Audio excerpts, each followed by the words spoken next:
ഓൺലൈനായി സമർപ്പിക്കുന്ന രേഖകൾ, വേഗത്തിലുള്ള പണലഭ്യത, ഓൺലൈൻ ലോൺ ആപ്ലിക്കേഷനുകൾ വഴി നൂറുകണക്കിന് ആളുകളാണ് കേരളത്തിൽ തന്നെ കെണിയിൽ അകപ്പെട്ടിട്ടുള്ളത്. ഇത് സംസ്ഥാനത്ത് നിരവധി ആത്മഹത്യകൾക്കും കാരണമായി മാറിയിട്ടുണ്ട്.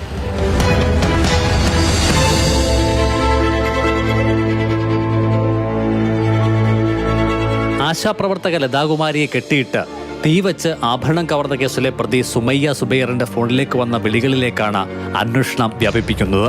കസ്റ്റഡിയിലെടുത്ത് മഹിളാ മന്ദിരത്തിൽ താമസിച്ചപ്പോഴാണ് ഓൺലൈൻ വായ്പാ സംഘത്തിൽപ്പെട്ടവർ ഇവരെ നിരന്തരം ബന്ധപ്പെട്ടത്. കൂടുതൽ സാമ്പത്തിക തട്ടിപ്പിനും അക്രമങ്ങൾക്കുള്ള സാധ്യത മുന്നിൽ കണ്ടാണ് പോലീസ് നീക്കം. വടക്കേ ഇന്ത്യ സംസ്ഥാനങ്ങൾ കേന്ദ്രീകരിച്ചാണ് വായ്പാ സംഘങ്ങളുടെ പൊതുവായ പ്രവർത്തനമെന്നാണ് പോലീസ് കണക്കാക്കുന്നത്. അനുവദിക്കുന്ന മുഴുവൻ തുകയും അക്കൗണ്ടിൽ വരില്ല. 1-2 ആഴ്ചകൾക്കുള്ളിൽ മുഴുവൻ തുകയും തിരിച്ചടയ്ക്കുകയും വേണം. തിരിച്ചടവ് കൃത്യമായി ചെയ്യുന്നവരെ കൊണ്ട് അധിക തുക അടപ്പിക്കാനുള്ള ശ്രമം ഇവരിൽ നിന്നും ഉണ്ടാകും. വഴങ്ങാതെ വന്നാൽ ഭീഷണിപ്പെടുത്തുകയാണ് തന്ത്രം. ഈ സാഹചര്യത്തിൽ ഓൺലൈൻ കെണിയിൽ വീഴരുത് എന്നതാണ് പോലീസ് നൽകുന്ന പൊതുവായ നിർദ്ദേശം.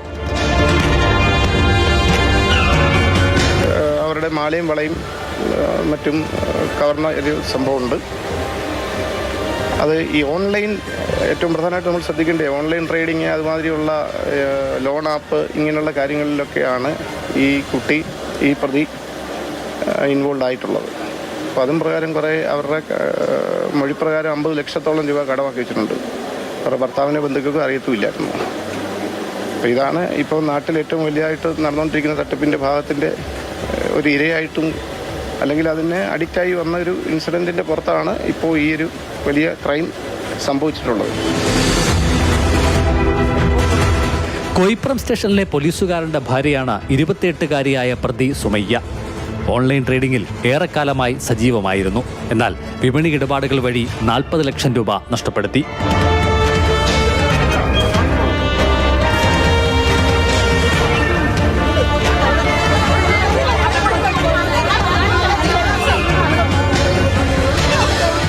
സാമ്പത്തിക ബാധ്യത തീർക്കാൻ ഓൺലൈൻ ആപ്പുകളിൽ നിന്നും വായ്പ നേടി. എന്നിട്ടും നഷ്ടം നികന്നില്ല.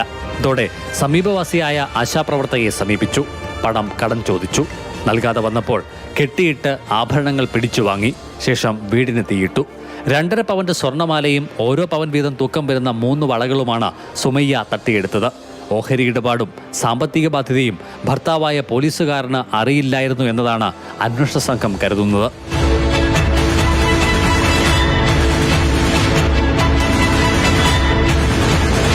തീപ്പൊള്ളലേറ്റ ലതാകുമാരിയുടെ മൊഴി ആദ്യം പോലീസ് വിശ്വാസത്തിലെടുത്തിരുന്നില്ല.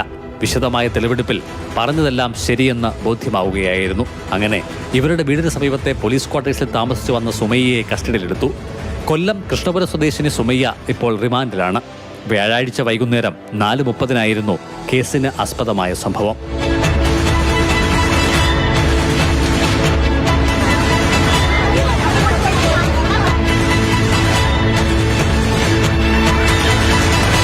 അഭിലാൽ, മാതൃഭൂമി ന്യൂസ്, പത്തനംതിട്ട.